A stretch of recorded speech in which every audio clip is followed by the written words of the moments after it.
ağırlıklı olarak sanayileşme ve teknolojik gelişmelerle ilişkilendiriliyor.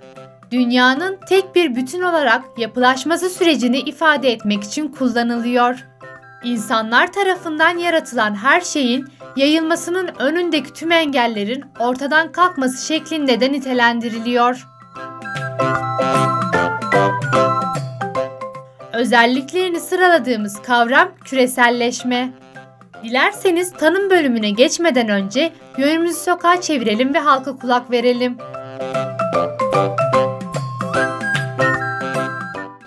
Küreselleşme şimdi dünya genelinde baktığımız zaman ekonomik küreselleşme, global ekonomik, siyasi küreselleşme diyebiliriz. Ekonomik küreselleşme mesela dünya genelindeki tüm devletlerin ekonomik bir işbirliği, ekonomik dünya açısından ekonomik bir topluluk, ekonomik kararlar demektir. Her şeye daha kolay erişebilirlik, uzaktaki bir şeylere de sadece dokunmamızın gerekmediği, özellikle web'te her şeye ulaşabilirlik diye aklıma geliyor. Her anlamda berbat diyeyim. Ülke ekonomisi olaraktan, küresel ısınma olaraktan hepsi her şey berbat. Hiç insanlar berbat, her şey berbat. Düzgün hiçbir şey yok anlayacağım. Küreselleşme insanların köleleşmesi demektir.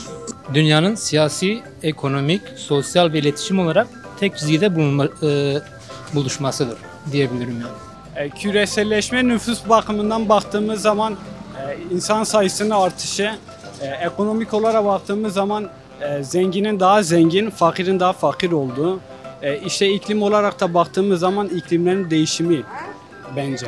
Küreselleşme, dünya üzerinde farklı kültürlerin ortak bir noktada buluşup, farklı dillerin ortak bir noktada buluşup, belki ekonomilerin ortak bir noktada buluşmasıdır. Yani küresel olarak bir olmaktır.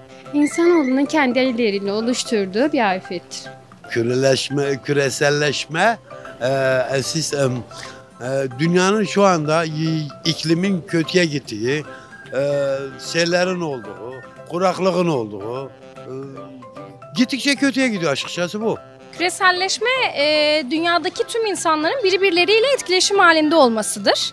Küreselleşme yaşadığımız çağın, mevsimin dışındaki normal olmayan seyridir. Küreselleşme dünya çapında global iklim değişikliği olsun, kültürel farklılıkların ve belirli bir kültürel sürecin birleşimi aslında.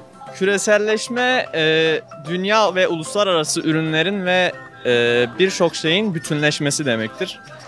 Buna halk olarak da işte küreselleşme diyoruz.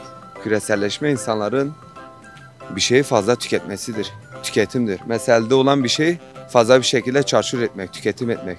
Hadi bu da bizim doğal kaynaklarımızla ilgili olan bir şey. Yani böyle bir yorum yapabilirim.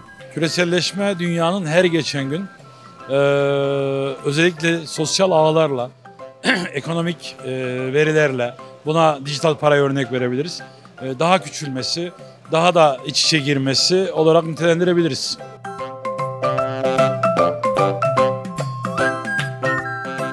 Sınırların ortadan kaldırılması, dünyanın iç içe girmesi, farklı kültürlerin ortak bir noktada buluşması. Halk küreselleşme kavramını bu şekilde açıkladı. Verilen cevaplar arasında etkileşim de vardı. Şimdi de hep birlikte tanım bölümümüze bir göz atalım.